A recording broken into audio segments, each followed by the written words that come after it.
Singh, National President, Forum for Awareness of National Security, Sri Indresh Kumarji, Chief Patron of Fans, distinguished speakers and fellow participants. A very warm good afternoon and namaste. First of all, I'd like to thank the organizer, Forum for Awareness of National Security, for this kind invitation. The theme of the conference, Revitalizing the Cultural Relations between India and Himalayan Hind Mahasagar Rashtra Samooh, is a need of the hour, and the region has many things in common. Their interests and concerns are common, but we have been dealing with this issue in isolation. These kind of initiatives will not only bring us together and strengthen the bond, but also help us to unite to fight our challenges. This session is on cultural connectivity between India and South Asian countries, and it is one of the most important sessions as almost all the South Asian countries borders with India and have strongest engagement. As I come from Nepal, today I would like to focus on India-Nepal cultural relations. Before I start, I would like to briefly introduce you about my institute, Nepal Institute for International Cooperation and Engagement.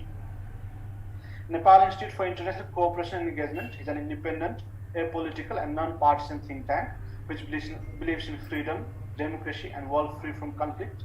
We envision a world where sources of insecurity are identified and understood, conflicts are prevented or resolved, and peace is advocated. At NICE, Nehru Study is one of major research centers where we do extensive research and discussion on South Asia in general and India-Nepal relations in particular. Today in 10-20 minutes, I would like to touch upon the cultural aspect of Nepal-India relations. When it comes to Nepal-India relations, we often mention that both the countries have unique relations. But the question is, what makes India-China relations so unique? I think the first is the open border. The border between India and Nepal, which is around 1800 kilometers long. There are no barriers. People cross the border hundreds times a day. There are many places in Nepal and India where each day a person has to cross the international border several times a day. There are several places in Nepal and India which is not easily accessible, hence has to cross the border to each other and then reach to those places. I still remember the story. International boundary divided their land into two countries, India and Nepal. Three settled down in Nepal and three in India. Our family became a family of two nations, but still we are one as a culture. There are many houses in both the countries where the front door opens to Nepal and back door opens to India, or vice versa. Each day they cross the border even without realizing that they have entered to a neighboring country. If you do not have an identity card, it is almost impossible to enter any universities of Nepal or India, or even any colonies of Nepal and India. While along India-Nepal border, you will not be even asked for an identity card. You can cross freely. Many times you don't even realize that you have crossed the border. So crossing the India-Nepal border is easier than entering any shopping malls of India or Nepal. A second is diaspora. Half of family members in many Madhesi families are from India, as cross-border marriages are very common along the border. And these cross-border marriages are not limited to Madhes. It is also practiced in the hills among people of all caste, all class, from former kings to common citizens, like Sri Karan Singh Ji, the son of the last king of Jammu and Kashmir, is married to a Nepali. The daughter-in-law of former King Ganendra comes from Sikar, Rajasthan of India. Pashupati Shamsher Rana, foreign minister, is married to Rani Usha Raja Scindia from Rajasthan, who is the daughter of former King of Gwalior. There are many such stories between the two countries. There is a huge Indian diaspora in Nepal and Nepali diaspora in India. Nepalese king had invited Indian businessmen and Marwaris to Nepal for economic upliftment for Nepal in the past. Similarly, Indian academicians are often invited. Indian academicians were invited when the first university of Nepal, Tribhuvan University, was established in Nepal. Nepalese also moved to India for joining the Gorkha regiment and lived time immemorial. Rough estimate says that there are around 8 million Nepalese in India and 6 million Indians in Nepal, which is a huge number. Similarly, there is a strong people-to-people relation and cultural relations that makes the relations of two countries unlike any others.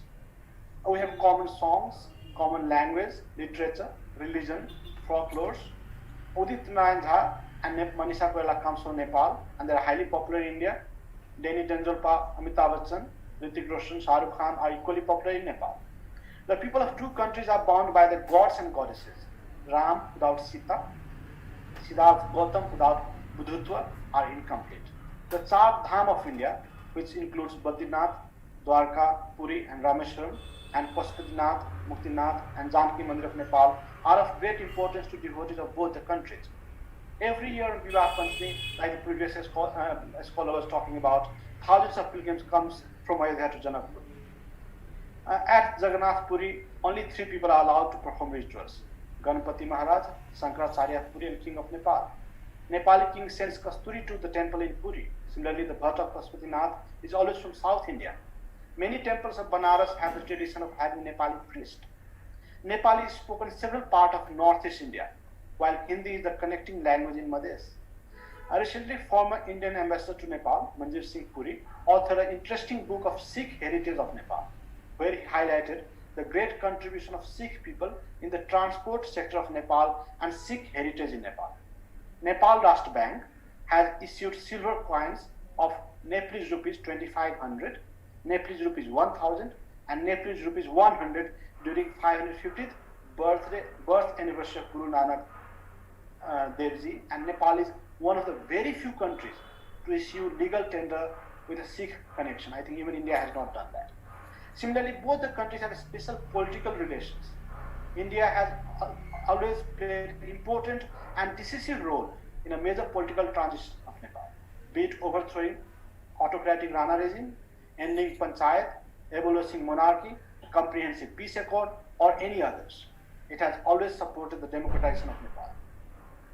Similarly, many Nepalese have contributed to the freedom movement of India. My grandfather has no contribution in overthrowing the Rana regime of Nepal, but he marched with Mahatma Gandhi in India. Similarly, B.P. Koirala and many Nepali students studying in India have contributed to Indian freedom movement. Both Nepal and India have a special defense cooperation. When there is an attack on Indian frontier, Gorkha soldiers protect the border. Indian forces and Gorkhali defend it together till their last breath. They have written several sagas with the blood and sweat together. Many brave Gorkhalis have sacrificed their life for this common land. I call it common land because our civilization is common. We have common history, common literature, common culture, common concern, common desire and aspiration, and common destiny. Indian Prime Minister Narendra Modi, during his first visit to Nepal, said in the Nepalese parliament, India has not won any war where there has been no sacrifice of Nepalese soldiers. India has also provided security blanket to Nepal and has stood at the time of Nepali for Nepalese security. The Chief of Army Staff of Indian Army is the honorary Chief of Army Staff of Nepalese Army and vice versa. I have not come across such practices anywhere in the world. These are really unique features of Nepali relations.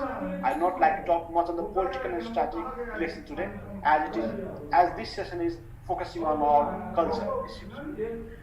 Ladies and gentlemen, Nepal and India has used soft power as an instrument of public diplomacy long before Joseph Nye came with the concept of soft power. However, in recent times, both the countries have not made good use of their soft powers.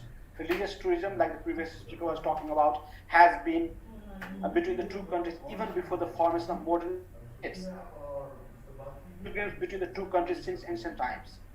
Both Buddhism and Hinduism has evolved within the two countries and has been a great source of soft power, which both Nepal and India can use to strengthen their ties. Both Nepal and India should leverage on both religions, Buddhism and Hinduism. The speed of the development of Buddhist circuit and Ramayana circuit, which will not only strengthen Nepali ties, but it will also provide an opportunity to connect itself with Southeast Asia and East Asia, because both this region has significant number of Buddhists, as it was mentioned by the previous speaker. In May 2018, during his visit to Nepal, Indian Prime Minister Narendra Modi and Nepalese Prime Minister K.P. Sharma Oli jointly inaugurated direct bus service between Janakpur of Nepal and Ayodhya of India, and 15 destinations were identified for development on the Ramayana circuit, themed under Swadesh Darshan scheme.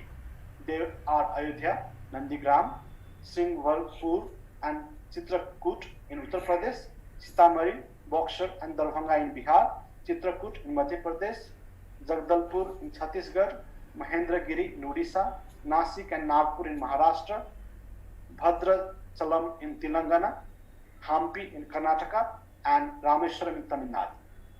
However, the development of these routes are at a very slow pace and it should be accelerated. There used to be a train service between Jayanagar to Janakpur, which no longer exists. With the disappearance of trains, the bond has also weakened between the two countries. The government of India is constructing the new railway link, which was inaugurated recently. Secondly, like Indian cinema, the TV program are highly liked in Nepal. In the past, it was only Hindi movies, but these days there is increasing interest of South Indian movies as well in Nepal. It is reported that Bahubali 2 made 200 million rupees from Nepal.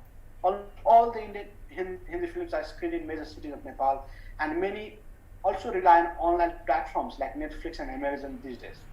Most of the Indian televisions are available for Nepali viewers. Indian TV soaps and reality show programs are watched more than the Nepali TV shows. Third is revival of yoga in the region is another important instrument of soft power. The contribution of Baba Ramdev of taking yoga to the masses and the UN declaration of International Yoga Day has made significant impact in Nepal as well as other parts of the world.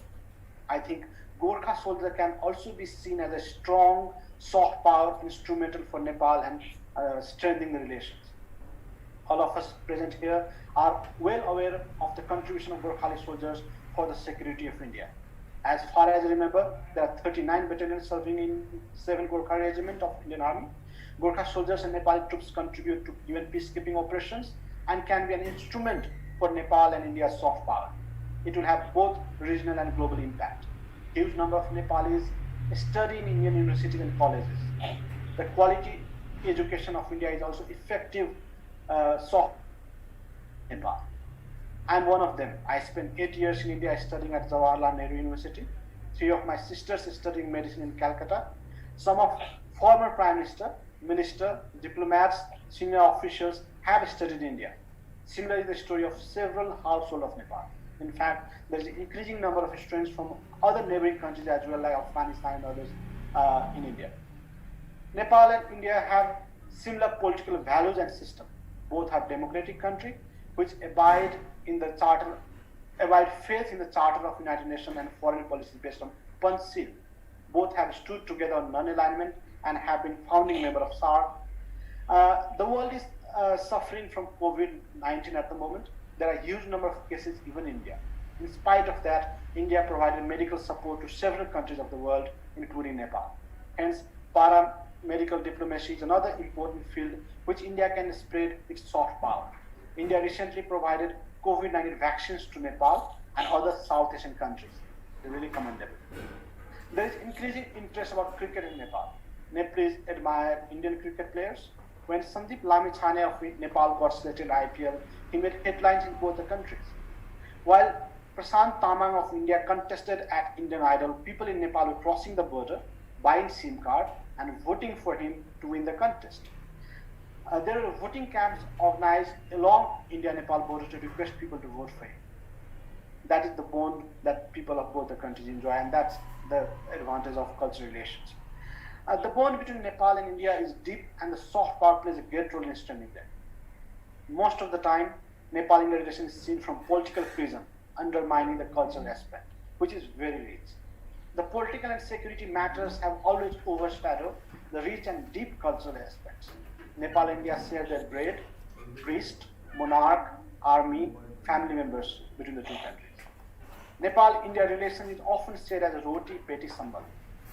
I have always been saying that it's much beyond that. It's roti, beti, and khun ka sambal. I am sure the scholar will deal with these aspects in great detail today. Distinguished speakers, you'll be surprised to know that there is not a single book highlighting the cultural aspect of Nepal-India relations. I have been proposing time and again to different occasions to cultural relations. NICE would be glad to participate with any scholar or institutions for the publication of book on this topic. And it's the right time for us to rejuvenate our relations. I once again like to thank the organizer for the opportunity and express my best wishes for the success of this second webinar on Himalaya in Mahasagar, Rashtra. I would like to request the organizer to invite partners from participating countries for the third conference. If not all 54 countries, but at least from 10 to 12 of them. NICE would be glad to be a co-partner from Nepal. Thank you for your patience. If there's any questions, I'd be glad to answer them. Thank you very much, sir. Thank you.